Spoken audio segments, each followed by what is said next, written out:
আজকে বানাচ্ছি আমাদের সবার পছন্দের দেশি মুরগি। চলুন তাহলে শুরু করি।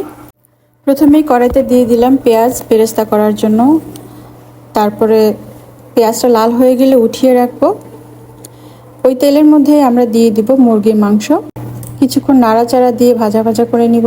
তারপর এর মধ্যে এক এক করে সব মশলা দিয়ে দিব, যেমন পেঁয়াজ বাটা, রসুন বাটা, আদা বাটা, হলুদের গুঁড়া, মরিচের গুঁড়া, তারপর হচ্ছে ধনিয়া গুঁড়া, জিরা গুঁড়া। মানে আমার আসলে কোনো ফিক্সড কোনো মাপ নেই, আমি আমার নিজের মন মতো মশলাই দিই, কোনো ফিক্সড কিছু নেই। এরপর দিব সরিষার তেল। সরিষার তেল দিয়ে রান্নাটা হবে। তারপরে দিব 2 চামচ টক দই, আরও দিব হচ্ছে সস, টমেটো সস, গরম মশলা। তারপরে অল্প একটু পানি দিয়ে মশলাটা কষিয়ে নিব। আমি লবণ দিতে ভুলে গিয়েছিলাম, এরপর লবণ দিলাম। তারপরে কিছুক্ষণ পর ঢাকনাটা উঠিয়ে নাড়াচাড়া দিলাম। রসুনগুলো সিদ্ধ হলে এটা খেতে অনেক মজা লাগে।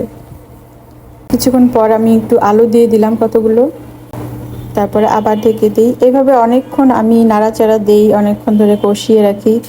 তারপরে আমি দিয়ে দিই মাংসের ঝোলের পানি আর কলিজা, তারপর হচ্ছে মুরগির ডিম, এগুলো আমি আলাদা করে রেখে দিয়েছিলাম, ওগুলো আমি দিয়ে দিলাম।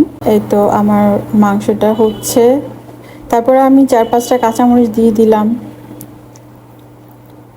অনবরত এটা জাল হতে থাকছে, অনেকক্ষণ ধরে এটা জাল হবে, কারণ দেশি মুরগি একটু সিদ্ধ হতে সময় লাগে। আমি জিরার গুঁড়ো দিয়ে দিলাম একটু, আর পেঁয়াজ বেরেস্তাগুলো দিয়ে দিলাম। তারপরে আরও কিছুক্ষণ আমি চুলায় রাখবো। এই তো হয়ে গেল আমাদের দেশি মুরগির ঝোল। যেমন ঘ্রাণ ছিল তেমন খেতেও মজা।